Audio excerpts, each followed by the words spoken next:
James, welcome to Podcastina. Hello, thank you for having me. Thank you so much for being here. Can we start with an explanation of what it is you do? Of course, my name is James. I am a registered dietitian currently working here in London in the UK.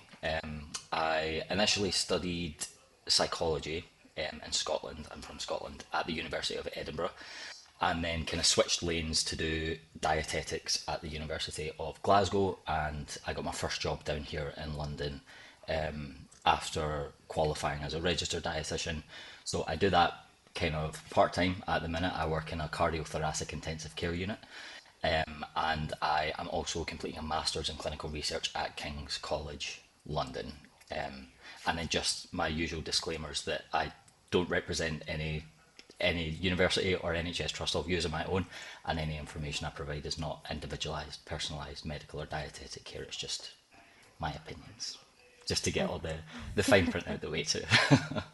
of course, I so appreciate you mentioning that. I'm wondering, did you see like a need to go into this field because you're just curious about health or because you're seeing like some kind of weird societal shift in what people are deeming healthy? It's I've kind of come full circle on it because I've always been interested in nutrition, and the first thing that got me into it was kind of sports nutrition, and I think that is what gets a lot of people into like the nutrition and dietetic space, with sports and basically just like public health nutrition, your usual run of the mill public health nutrition. And then as I qualified, I got more and more interested in more kind of quote unquote medical dietetics. So I kind of gravitated towards intensive care dietetics, where it's a lot less. I mean, my patients don't eat and drink. They are intubated and ventilated, so we feed them through tubes into their stomach, into their small bowels, or we feed them through drips directly into their veins. But after I qualified, I kind of went from being interested in public health and sports nutrition to more like medical stuff. And then the more you learn, the more you start to identify misinformation, especially the more time you spend on. I think TikTok was a big one because the TikTok algorithm is such like a an echo chamber. So once you like see one thing, you start seeing you see a whole other side of social media, and it kind of opened my eyes to the amount of misinformation that was out there. And so I then started to kind of pivot back to, well, tackling that misinformation and kind of feeling a lot more passionate about like getting actual research and evidence-based nutrition back into mainstream and back onto people's phones, because like I say, once you get into that echo chamber, it's so hard to get any other information available to you. So I'd say now that I've started like posting on social media as a dietitian, my main driver to doing that was seeing the amount of misinformation that was out there, by people who just are unqualified and are just doing it for who knows what. But yeah, that was a big drive for me, was to kind of debunk that misinformation, and that's what kind of got me started posting on social media in the first place. I'm so glad you touched on that because that's how I found you, even though I have no qualification. I'm just a dumb comedian, but I see the same stuff that you see of this just Yeah, insane, cascade of misinformation. And I've kind of taken it upon myself to talk to people like you because, I have fallen for things that are misinformation. oh, I have seen my loved absolutely. ones fall for it. Yeah. And there needs to be a space where people are pointing out what it is that actually means that someone is qualified to speak on certain things, particularly in the medical space. And on top Yeah. of that, I think it's so vital to debunk a lot of what's going on. So I'm really excited to get into what some of the issues are today. Absolutely. Yeah. Yeah, I'm glad I mean, you described yourself as a dumb comedian, which is absolutely not the case. Like, you have to be Thank you. wildly intelligent to be funny. But you're right. It's like I fall for things too. Like the way that people present misinformation, they are so convincing, and it's like sometimes I'm like, do I not know what I'm talking about? Because I scroll on social media and it's like they are so convincing the way that they present this information, and if you and I can fall for it, everyone can fall for it. Like it is just such a easy trap to fall into.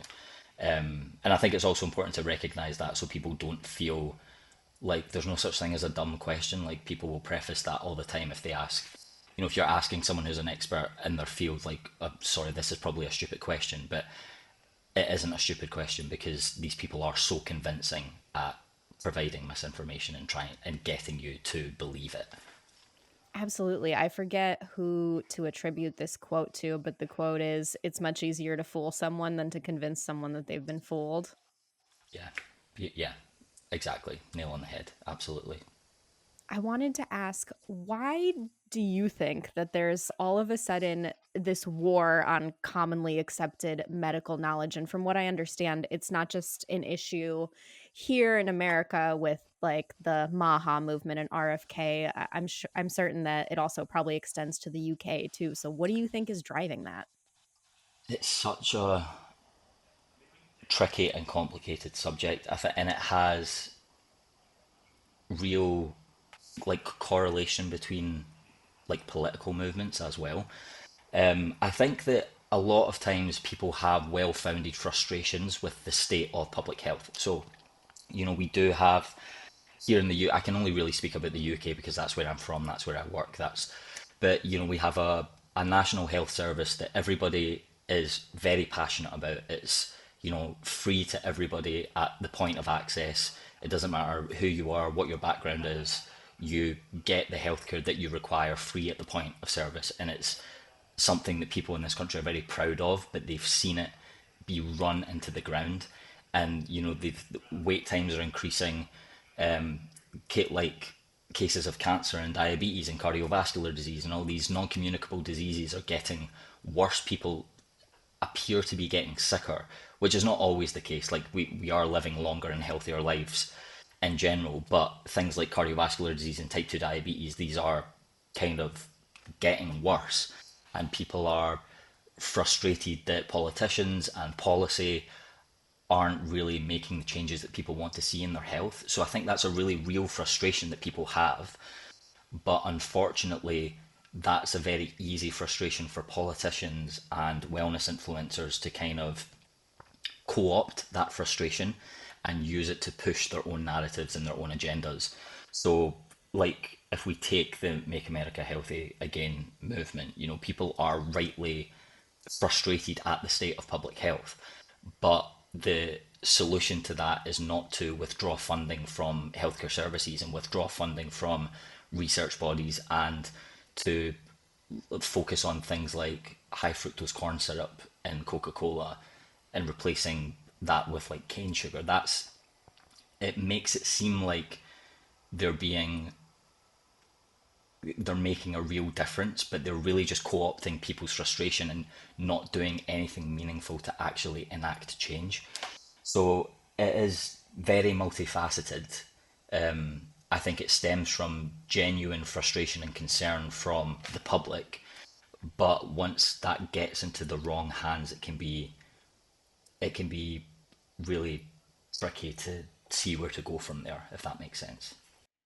Absolutely. And as you alluded to, all of these issues are now getting co opted by all of these health influencers, many of whom have a financial stake in pushing some kind of supplement. And I wanted to, help people identify like the bullshitters. What are some of the red flags that are really obvious to you that you think people should watch out for with a health influencer?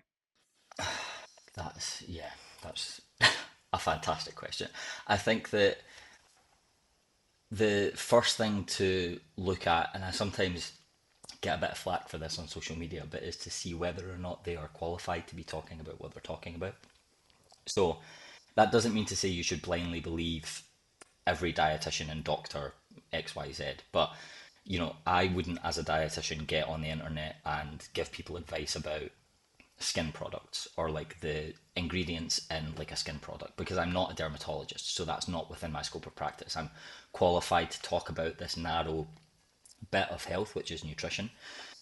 So if they're qualified to be talking about what they're actually talking about, if they're talking about nutrition, they're a dietitian, great. If they're talking about exercise and they're a physiotherapist or an exercise scientist, fantastic. If they're talking about skincare and they're a dermatologist, great. If they're talking about heart health and they're a cardiologist, fantastic. But with that, this goes for, that doesn't necessarily mean that people without those qualifications and those registrations can't provide evidence based information, because they absolutely can. But the key is that it's evidence based. And that's one of the things that, as registered dietitians, it's one of the things that one of the standards that we're held to, the professional standards that we're held to, is to provide evidence based information.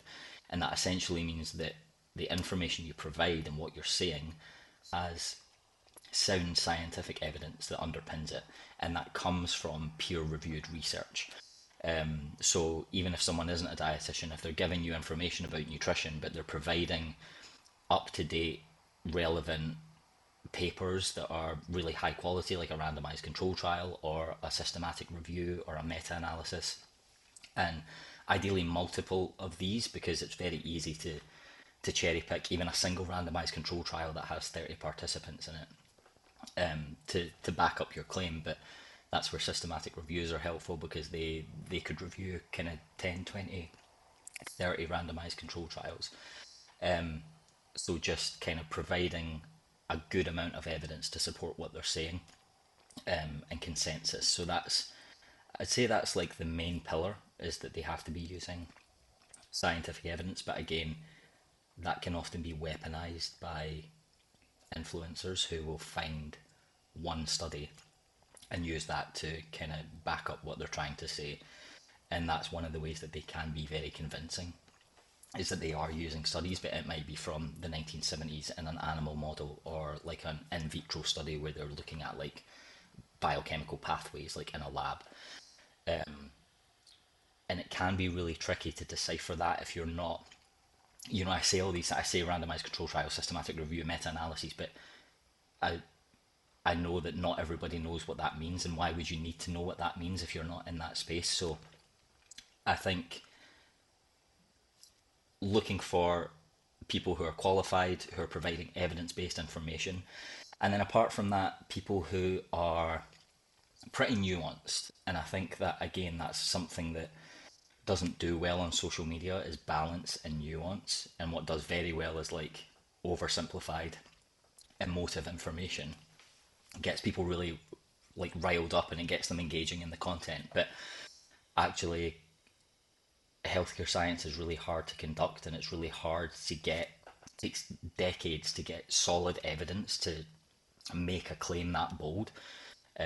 So if you take something like smoking, like, it's safe to say now that any smoking is bad for you, you should not be smoking. But that took decades and decades to get that amount of evidence to get there. So if someone's being very emotive, if you feel yourself getting fired up, and they're like being really emotive, using emotive words, describing, if we're talking about food, describing food as poison or toxic, if they're, yeah, using those sorts of words to describe food, that's a big red flag for me. And again, it's easy. I've been caught up in it as well. They're so convincing when they speak like this. But being emotive and oversimplifying things, the human body is very complex, and human behavior is very complex as well. So we talk about nutrition, it doesn't just exist in a lab. Like, nutrition, ultimately, when we're talking about nutritional sciences, we're trying to improve people's health outcomes. And when we're talking about people's health outcomes, we have to consider them as a person, as a whole, and everything that comes with them, their thoughts and their feelings and their relationship with food, their culture, their religion, their beliefs, their finances, where they live in the world. Like, these are all, something might work in a lab when we're talking about nutrition, but we have to consider the messiness of a person as well. So when people are oversimplifying things, that's also a big red flag. I could go on for ages. How much time have we got? All the time in the world, but we'll kind of No, I so appreciate you pointing that out, because it is a very nuanced subject, and you gave a lot of very good red flags. I think another one, and this isn't always a red flag, but it's just another point of nuance that people should watch out for, is the financial incentives for what people are talking about. Yeah, Just yeah. to give an If example, I used to see this guy on my feed quite a bit. I don't remember his profile name off the top of my head, but he would basically walk through Costco or walk through like a major grocery chain, A classic. Yep. show the labels. I think you know that guy. And there was a particular ingredient that he would continuously point out and he would demonize. And then just last week, he actually collaborated with Khloe Kardashian on promoting some protein popcorn that she's selling, and that ingredient that he has repeatedly demonized in previous videos just so happens to be in her popcorn, but all of a sudden it's fine because he's getting, it's a paid ad. Yeah, shocking. I know. Like it happens like clockwork, and it does happen so often. If I'll see people spouting misinformation. I'll go onto the link in their bio, and they're selling. They've created a problem that doesn't exist. So they've got on TikTok, on Instagram, wherever they've fabricated a problem that isn't a real problem, isn't a real priority to anyone, and they very conveniently are selling the cure, the solution to that problem. So that again, that's a brilliant example that you brought up. Like if you're in doubt, check the link in their bio and see if they're charging $100 for something that they've just told you is a problem. Then it's probably not something you need to be too worried about. Speaking of problems that we don't need to be too worried about, what the hell happened to pasteurized milk? How did this raw milk thing happen? Please debunk raw milk for me. No idea. So yeah, it's. I think again, it's coming from misinformation. It's coming from this sect of people on the internet who talk about nutrition who are very pro anything natural. And it's funny to me because, as I mentioned, I'm from Scotland, and raw milk is illegal in Scotland. Like you can't buy it in Scotland because the dangers associated with the consumption of raw milk are so well known. There was a paper that I read very recently that looked at like the increase in raw milk consumption in more developed countries. So it was de Clark and Robinson in 2021. They looked at outbreak data between 2000 and 2018 in the USA, the UK, the EU, Canada, Japan, New Zealand, and Australia, and found that unpasteurized dairy intake has risen from 2000 to 2018. I don't think we're surprised by that. Like the side of social media you're on must be the same side of social media that I'm on, is that people are just obsessed with raw milk.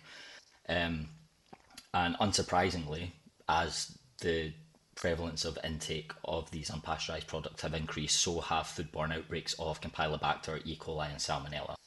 So we know, like there was another systematic review by Sebastianski in 2022, and another paper from Lucy in 2015. Anywhere between 63 and 73% of outbreaks of foodborne illnesses are from unpasteurized dairy. So like it's a huge source of foodborne illness, and it's not just it's not just nausea and vomiting and diarrhea that you can get from these products. Like Shiga toxin producing E. coli can cause hemolytic uremic syndrome, kidney failure. It can be fatal. So you've got very real consequences of this misinformation. So it does sound like it does. It might not seem like a big deal. People getting on the internet and saying, "Oh yeah, just get raw milk. It's natural. It's less processed," because people are terrified of anything that's processed at the minute. It's less processed. That might seem like a harmless thing to do, but actually the repercussions of that advice can be very dangerous for people who are consuming that product. I think, from what I can tell, the most. So, if we start at what pasteurization is, it's literally just heating milk up to a certain temperature for like 15 seconds, if that, and then rapidly cooling it back down again. So, that's all you have to do to kill all these harmful pathogens, and it doesn't do anything to the nutritional profile of the milk. So, I've heard lots of people saying that raw milk is a better source of protein because the heat can denature a protein, which essentially changes the shape of a protein. Protein is like a big long chain of amino acids that's bundled up into a ball, and then when you heat it, the shape of that can change, but it doesn't do anything to the amino acids in the protein. So the nutritional content of the protein is still exactly the same, even if you heat it. So it doesn't do anything to the protein content of the milk. And there was a systematic review by McDonald and colleagues in 2011 that showed that pasteurization had no effect on the micronutrient content of the milk either. So, it's milk can be a good source of vitamins, and pasteurization doesn't do anything to the vitamins. It can be a good source of protein. It doesn't do anything to the quality of the protein either. You've got no real reason, no reason at all to be drinking raw milk. The pasteurization is just heating it up, certain temperature, rapidly cooling it back down again. They often say that unhomogenized milk is better as well. So homogenizing the milk, basically it passes the milk through very small openings at very high pressures to break up globules of fat in the milk to give it like a more uniform appearance and a more uniform texture. And unhomogenized milk will have like a layer of cream at the top and then have like more watery milk at the bottom. And but homogenized sounds like a really scary word. So people will be like, "Oh, the milk in the supermarket is pasteurized, it's heated, it's homogenized." But homogenized just breaks the fat. It's just pushing it through holes. Like it sounds like a scary process, and they don't actually explain to you what homogenization is. But again, it doesn't do anything to the nutritional profile of the milk, and it's not like you're not adding chemicals. I think people often think the pasteurization and homogenization involves adding chemicals into milk, but it is absolutely fine. Please, please do not drink raw milk. Is the take home. Thank you so much for putting that to rest. That has been driving me nuts for So years. I'm sure it will continue until they move on to something else. But I think the raw milkers are here to stay for at least another couple of years. Hopefully not. Well, we'll see them in the E. coli ward in the hospital, Yeah. I guess. But sticking to this protein obsession, because this is kind of similar, I have now seen an uptick in articles about bodybuilders paying for breast milk or these Oh God. I think they're called colostrum supplements. I saw some at Erewhon, which is like a comically expensive grocery store here in Los Oh, Angeles, and it I've was heard like that. it was $130 for the tiniest jar of colostrum. So like what is the deal with that? So yeah, I think when it comes to like if we deal with the breast milk thing first, I'm not a pediatric dietitian. I only deal with adults, so I can only really talk about the consumption of breast milk in adults, which is I never thought I would say that sentence. But there is no. I also didn't think I would ever say this sentence. There's no need for adults to drink human breast milk. There are unsurprisingly, I had a look. There's unsurprisingly no high quality studies investigating the effects of breast milk consumption in adult humans, probably for like ethical reasons. It gives a very like Handmaid's Tale. Like women in breast milk are not commodities. Hmm. It's very strange, but I know it exists. I know people are out there doing it. And again, people are out there buying unregulated products on the internet. People are out there buying unregulated products like breast milk on the internet to use as a supplement. And you've not only got, I mean, the raw cow's milk and you've got raw breast milk, like there's still considerations there about foodborne illnesses. And then other diseases like hepatitis and syphilis and HIV can be passed on through breast milk. So it's very important that that is not happening. So would absolutely not recommend it. Not to mention breast milk's not anywhere near close nutritionally to cow's milk anyway. It has less protein in it than cow's milk, so I'm not Mm. entirely sure why anyone would opt for it as an alternative to cow's milk. But people will probably continue to do some strange things, but my job is to provide evidence based advice. So that would be the advice. Colostrum, you can get bovine colostrum, which is what people are, I think more people are like getting involved with. So colostrum's like the first milk that is produced by humans and by cattle, and it plays an important role in like the not only providing nutrients to calves but also to help build up their immunity. Like it has a lot of bioactives in it to like mature the immune system in like babies and calves.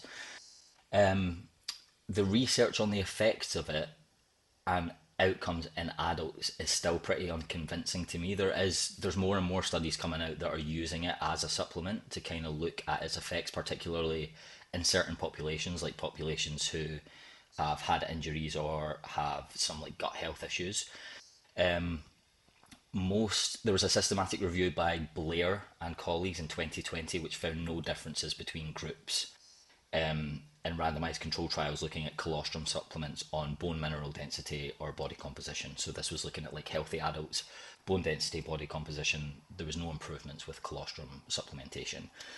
There was one study by Duff, which was now is now 11 years old, that found a significant increase in leg press strength in the colostrum group versus a whey protein group. So they gave one group colostrum and one group whey protein, but there was no difference in like inflammatory compounds and like markers of immunity. So again, it's to be taken with a pinch of salt. There were some more randomized control trials done in 2023 out of Kebangsaan University in Malaysia, and they had a 12-week trial of adults aged 50 to 69, and there were 33 subjects in each group, and they were looking at various pro-inflammatory compounds like CRP and interleukin 6, and they found some reduction in levels of pro-inflammatory compounds in the group that were taking colostrum. Again, that sounds pretty promising, but this is a very small study of 66 older adults aged 50 to 69, and it didn't measure clinical outcomes. So, like those 33, it ended up being 26 adults actually, because 7 of them dropped out. So you've got 26 adults, 50 to 69 years old, who had a slight reduction in inflammatory markers. But the question is, like, so what? Like, did they were they at lower risk of infections? Were they at lower risk of sepsis? Did they need less antibiotic treatment over a certain amount of time? Like, that's an important thing. These are important questions to ask when people provide you with evidence on the internet, kind of going back to like the way that people who are peddling misinformation can use studies. Like, if I wanted to use this study to sell bovine colostrum, I could spin it in a way that say, it reduces your inflammatory compounds X, Y, Z, like it'll improve your outcomes. But we're talking about a very specific subset of patients and a very specific measurement of two inflammatory compounds, and that doesn't tell us anything about clinical outcomes. It was also the case that the colostrum powder contained 100 calories and 10 grams of protein extra than the whey protein placebo group. So again, like, it wasn't a fair match between the colostrum and the placebo. It could have been that the older adults just had a better immune function because they had more calories and they had more protein, because we know that this group, older adults, are at higher risk of malnutrition. They're at higher risk of unintentional weight loss. They're at higher risk of protein deficiency. All of that can lead to a reduction in your immune function. So it might have just been that the extra raw materials from the colostrum, the extra calories and the extra protein, might have been enough. So again, it's looking at all those different nuances in the study to kind of show that you can't infer across a whole healthy population from this one study, because like I say, the systematic review that we're looking at randomized control trials overall found no convincing evidence that colostrum would improve outcomes. So it's, I think, an area that will have more and more research being conducted in it, but at the moment it's not something at all that I would recommend anyone take. I don't think the evidence is strong enough to do that. If you want a protein supplement, it's probably just best to take some whey protein and be done with it. Yeah, thank you. I really love where you're like, so what? Their inflammatory markers went down, so what? Because you could easily see now via that explanation how someone peddling one of these supplements, and again, they're so expensive, would Yeah, use that as some kind of evidence that you should be including it. So that's kind of a crazy one just because the price point is so yeah, wild to me. So there's a lot of incentive there to push the narrative that it's doing something. Whereas like I know whey protein isn't perfect for people who are, lactose intolerant, but there's like isolate proteins and there's other options for them that are already available and that are much more attainable by price point. yeah. I think that the main selling point of colostrum are these extra bioactives and those, like, those things that build up immunity in like calves, but there's no convincing evidence that that would do anything. For me, no real convincing evidence that that would do anything to modulate an adult's immune response to anything at the moment. It might be that it does in a very specific subset of people with a very specific condition, but at the moment, yeah, it's still up in the air, and it goes to show, yeah, as you say, my main question when people talk about like mechanisms is always who cares, like, and what, like, you get a lot of people. A big one just now is like anti-nutrients in fruits and vegetables. I don't know if you've heard about those yet, if you're on that side of Not TikTok yet. much, not yet. Um, but there's things like phytates and lectins that can bind to different nutrients and hinder their absorption. So there are a lot of people telling huge groups of people to avoid vegetables because Oh they'll no. make you deficient. And you know what? Like, it's like that is technically true. Like, phytates and lectins can bind to different nutrients and hinder their absorption, but who cares? Because what we see time and time again in the literature is that people who eat more vegetables have better health outcomes. So an underlying mechanism is not the same as a clinical outcome. And that's another good red flag when people are constantly talking about like one biochemical pathway when they're trying to convince you that something's bad for you or something's good for you. But the human body is thankfully much more complex than one single pathway. So, what is more meaningful to me is to kind of zoom out a bit because you're not really seeing the forest for the trees. Like, yes, a mechanism can exist, but there's also probably 100 other mechanisms that exist. What are the actual clinical outcomes when we're looking at people who, for example, are eating more fruits and vegetables? Well, they have better health outcomes. What is, for example, happening to people who are eating more unpasteurized dairy products? They're having more food-borne illnesses. So it's looking at looking at that, not relying on a single mechanism is not the same as a clinical outcome, and that can be really helpful to help you decide whether or not what that person's telling you is legitimate. Every clinical outcome will have mechanisms that underlie it, but not every underlying mechanism will result in a clinical outcome, if that makes sense. Absolutely. Yeah. Another odd thing that I'm seeing quite a bit on the internet that I'm sure you've come across too is this kind of war on table salt and the significance of, oh, you have to buy this particular expensive salt and look for this because this is where you're getting your minerals. Can you expand on that for me and what's really going on behind that? Yeah, it's another one that's they've managed to take something that's so inexpensive like table salt and try and convince people to spend, £30 for a kilogram of it. It's insane. But the kind of rationale is that table salt is highly refined, so you're essentially just getting sodium and chloride from it. That's it. And in the US, table salt is iodide. Yes. Like, you get additional iodine added to table salt, so we don't get that in the UK.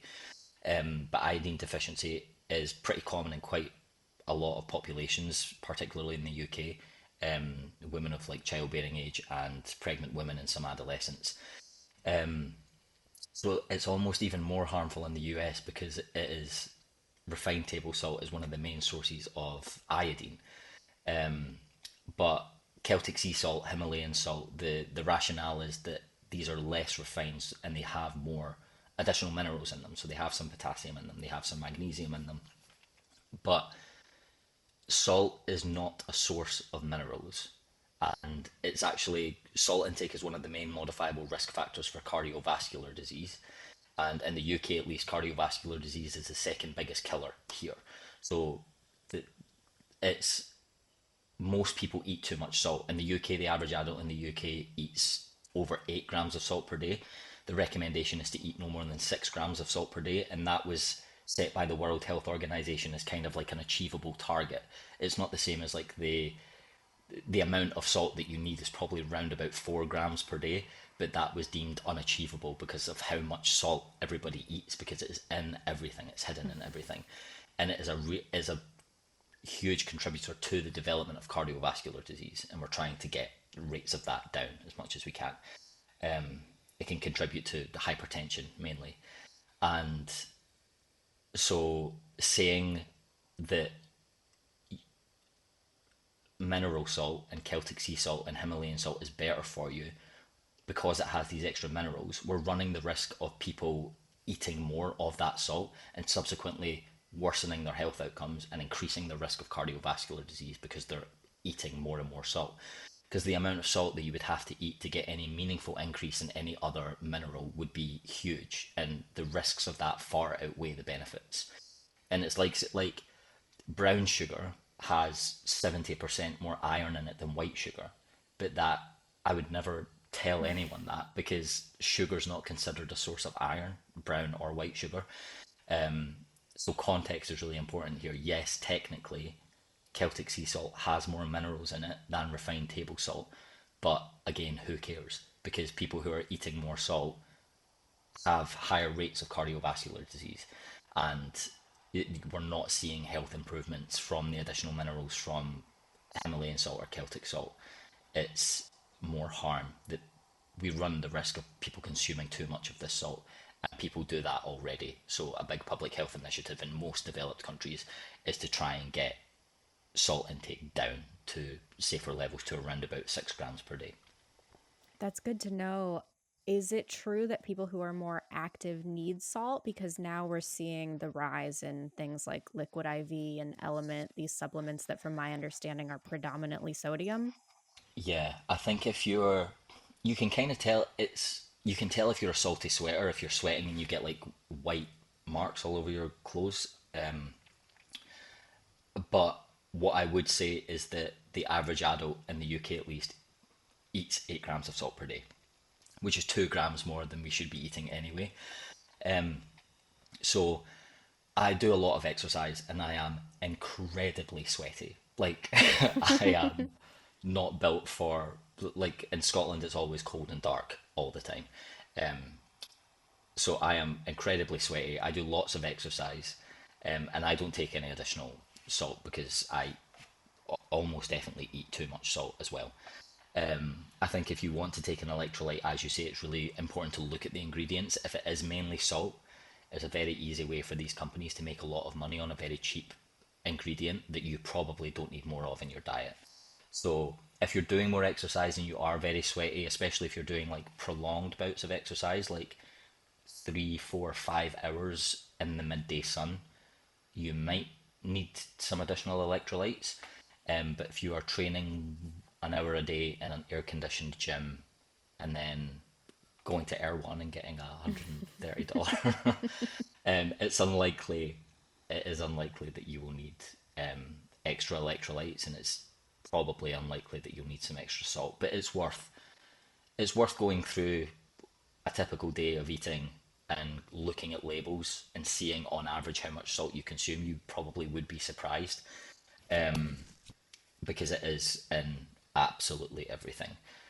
And then kind of deciding for yourself if you're already eating over the 6 grams of salt per day and you're doing a lot of exercise, it probably means you don't need any additional electrolyte supplements, particularly if the main ingredient is salt. So, kind of on the same train as that, you see a lot of products similar to AG1 and Super Greens and all of these. I guess they have proprietary protection where they don't have to say exactly how much of what is all in there because it's a supplement and it's not ran through our FDA system. So I have heard, I don't have the evidence to back this up, that AG1 is like 80% dried spinach. So can you talk to me about what people should kind of be mindful of with things like that? Because again, the price tag is so high, and that is one of those types of products that does endorse a lot of people in the wellness influence space. Yeah, I think it's a really interesting point, isn't it? When you look at the influencers that these companies use to promote their products are usually, the audience of these influencers are usually people who are looking to optimize their wellness. And usually the people that are looking to optimize their wellness have housing and access to healthcare and enough food in the house to feed themselves, and a steady job and a gym membership, and they've covered the kind of basics that you need to live a healthy life, and they're looking to kind of optimize everything now. I don't know a lot. I feel like AG1's probably a little bit more popular in the US. I did look it up. It is so expensive. And it's like Huberman that they sponsor, and that's like a It's trusted name. Yeah, and he can't be cheap to sponsor either. Hmm. So yeah, look, as you say, it's kind of like these blends, so they don't. I'm under the impression that AG1 doesn't actually say how much of each ingredient there is in the It product. doesn't. Yeah, so from what I can gather, it's basically a powdered multivitamin with some probiotics in it.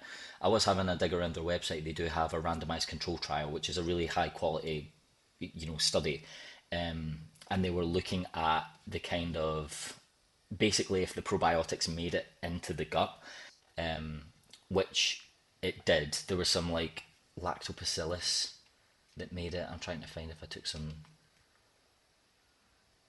notes on it. I don't think I did, but so some of the probiotics were making it into the gut in this randomized control trial, but there was no difference between groups who were taking AG1 and placebo on things like stool consistency and stool type. So again, like the clinical outcomes. So like what act yeah, there was some extra of this bacteria in these participants' gut, but what impact did that have on their clinical outcomes? And in this trial that was funded by AG1s, there was no difference between groups. So I can give them the props for funding a really high quality study and being transparent and putting it on their website. But it does kind of look like a very expensive multivitamin. Will it improve your health outcomes taking it? Probably not. I've not seen any like high quality evidence that it would. Is it harmful? Probably not. If like maybe to your wallet is Hmm. expensive. So it's kind of like people are able to spend their money how they want. It's not something that I would spend my money on. It seems like an expensive multivitamin. It's also interesting that it doesn't contain vitamin D or iodine. So we were speaking earlier about iodine, and like iodine deficiency is pretty common in quite a lot of populations. And vitamin D is the one supplement that I recommend that everybody takes year round as well. So it's very strange that vitamin D isn't in there because it's one of the ones that I recommend that almost everybody takes. But I'm under the impression that they sell vitamin D drops separately, so it might just be that too. So it's probably not harmful. It's kind of just like a multivitamin. Um, yeah, I'm trying to be as like diplomatic as possible. Yes, of course, me too. Because if they sponsor the show, I'm not gonna. Yeah. If you see me sponsored by AG1 in 2 years, Uh-huh. mind your business. Me too. I'm We love joking. you I'm guys. Yeah, joking. yeah, yeah. Totally, totally. So, here's another just crazy expensive thing that I have seen people in my life fall for: these water enhancement treatment systems that are Oh yeah. thousands of dollars that turn your water alkaline. Explain that to me, because from what I understand, my novice self on this is that the acid in our stomach just takes whatever alkaline you add into the water out of it. So why is anybody spending $5,000 on a system that puts alkaline in their water? Yeah, it's I didn't realize they were that expensive either. I Hmm. I have seen bottled water companies who are selling alkaline water. And you're right, like the pH of your blood is maintained within very narrow parameters, like it's 7.35 to 7.45.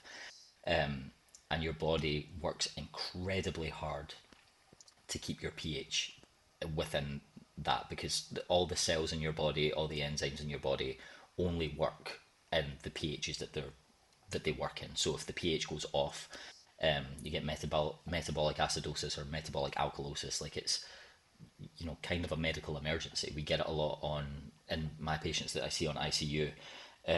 Your body can compensate for that up to a point, but it is yeah, your body tries incredibly hard to keep it there. So it's actually a fantastic thing that the food and the fluids that you put in your mouth cannot affect that because if it could affect that, we would all be in very big trouble.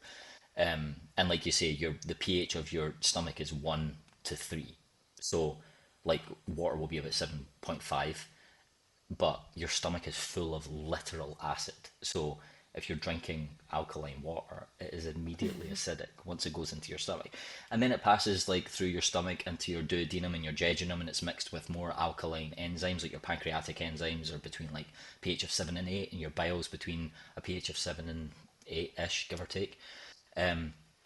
So the pH of the food and the drink changes as things like move through your digestive tract. But there's it's a fantastic thing that water cannot affect the pH of your blood, because we would all be in very big trouble if it could. And it is a huge shame that people are paying that amount of money to drink alkaline water.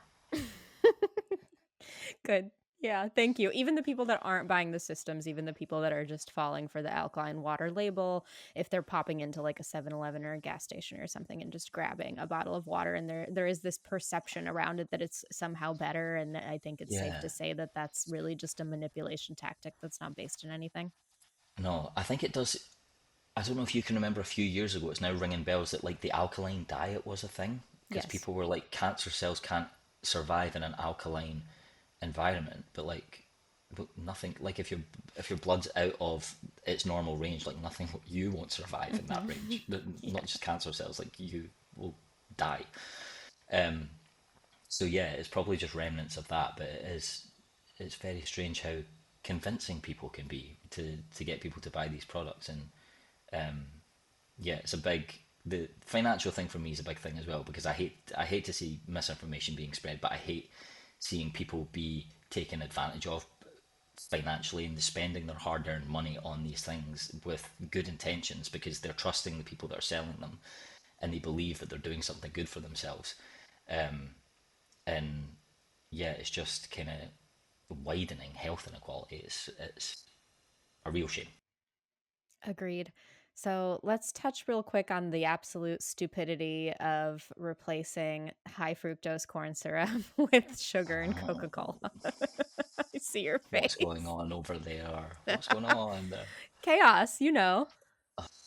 It's just, I think it goes to show that, like what I was saying earlier, that this misinformation, it, public health policy and food policy doesn't exist in a vacuum. It needs support from the public, and I think this is a result of years and years and years of health and wellness influencers on the internet really spreading pseudoscience, just getting on the internet and saying whatever they want, and being incredibly convincing, and people believing it, and co-opting and capitalizing on very real frustrations about the state of public health.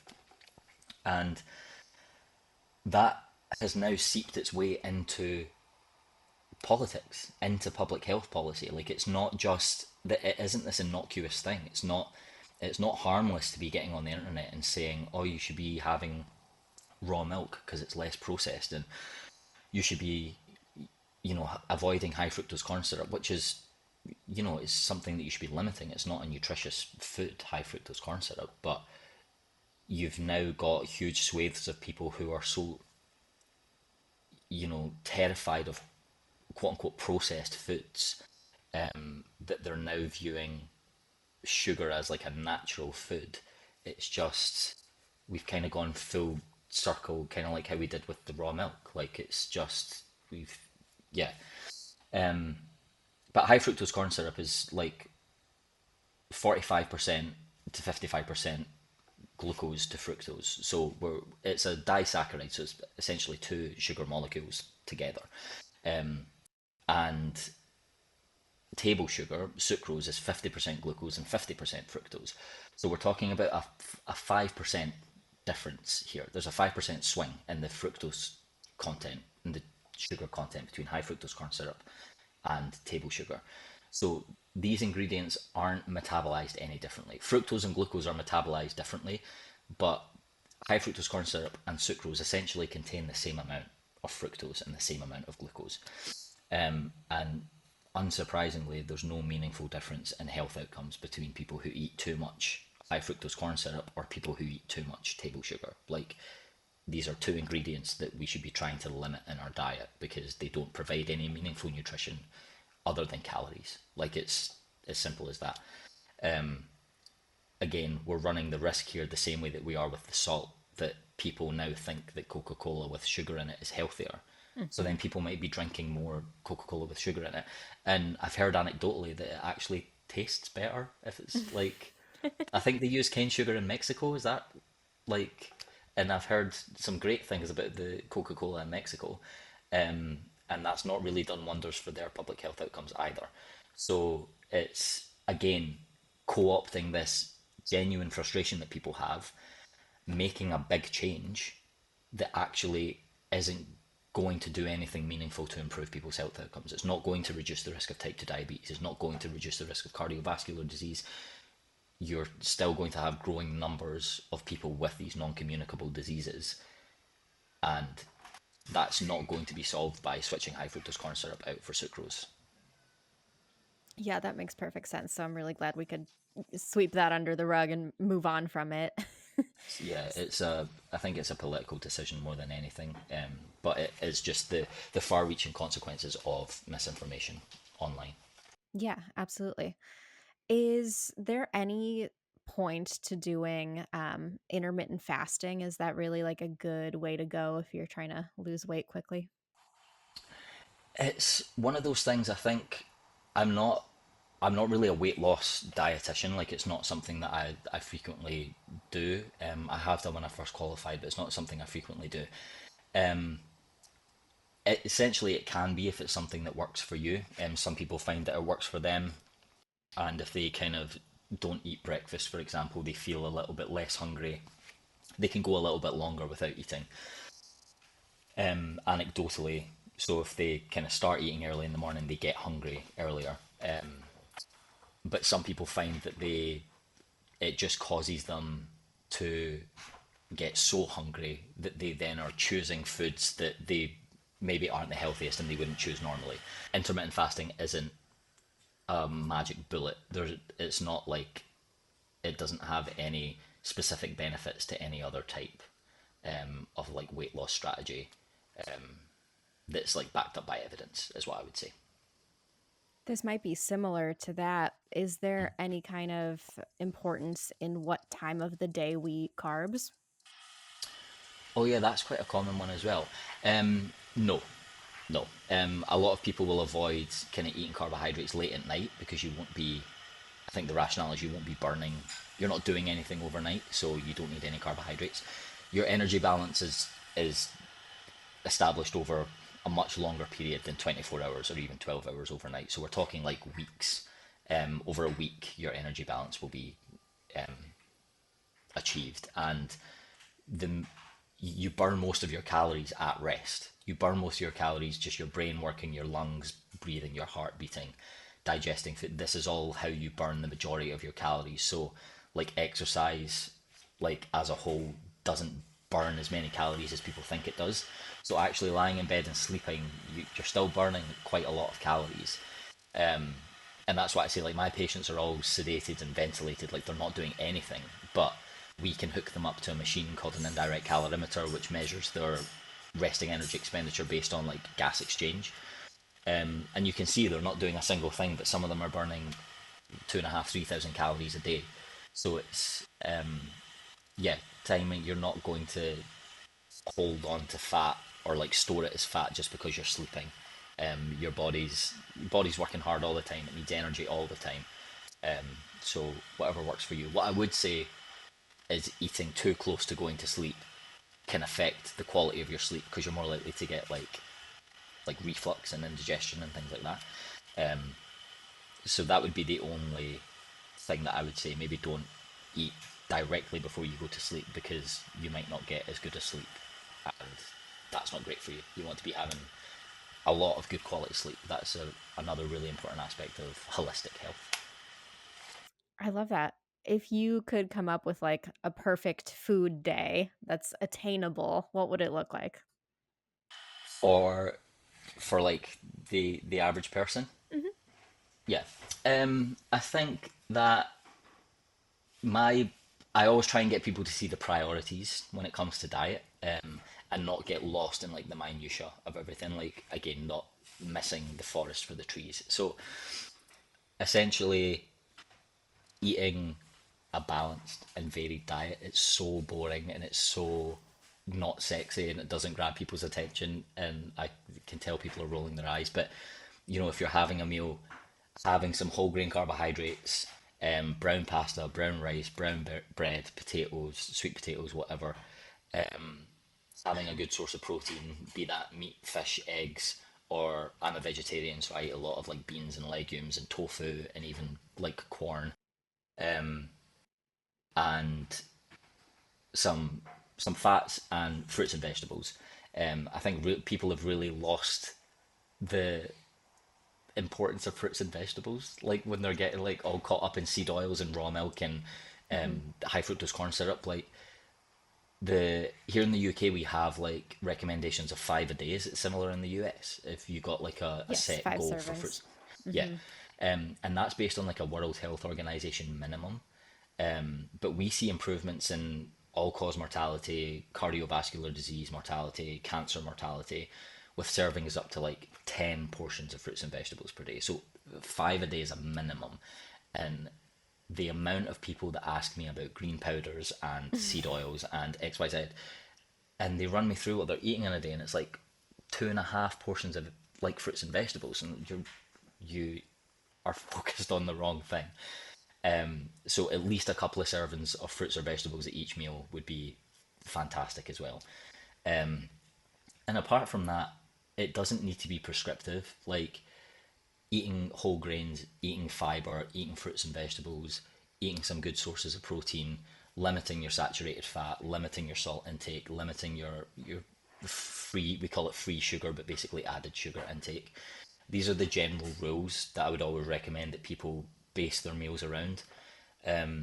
But eat what you enjoy. That varies by person, by preference, by culture, by religion, by the country that you live in. So it's just taking those kind of like core concepts and kind of building your plate around that, and not being afraid of having a dessert or having like a chocolate or having some crisps. Like these are all things that are there to be enjoyed, and it's not something that you should eat all the time. But there's an amount of ultra processed foods that's health neutral. You want to be getting like in the UK, adults in the UK get kind of up to 60% of their daily calories from ultra processed foods. That's a lot. That is a problem that needs to be addressed. But if you're getting like 10% of your daily calories from ultra processed foods, if you're having some like sweets and biscuits now and again, you're it's fine. Like that's all okay. Food's also there to be enjoyed. It's not just it's not you don't have to optimize every system in your body. You can also like have some of the foods that you enjoy, and most of the time when you allow yourself to have those foods, you can kind of they don't become things that you're restricting and then craving a lot more. Like if you allow yourself to have them, it can build a much better relationship with those kind of foods as well. So I would say if anyone's building their like ideal day nutrition wise, to incorporate some of those things into it as well. It's not something that you have to, you know, quote unquote be good. They're not bad foods. They're just food. There's no morality attached to them, and it's good to incorporate to plan and incorporate them into your day is really important as well. There's no morality attached to it. I love that sentence Yeah, so much. Thank you for saying that. I think that's going to give people a lot of permission that personally, it's like I'll guilt trip myself if I have Taco Bell once a month, but it's like it brings me so much joy. yeah, and I know it's easy. I know it's easier said than done. But I know for a lot of people, it's a lifetime of these this relationship with food. You've built these connections to certain types of food. It is much easier said than done. But there's no good or bad food. It's just food. Amazing. Well, James Brash, if people want to learn more about what you're doing, where should they go? You can get me on TikTok at Brash Nutrition. Amazing. Thank you so much for joining me today. Not at all. Thank you so much for having me. Of course. And thank you, everybody, for listening. Bye.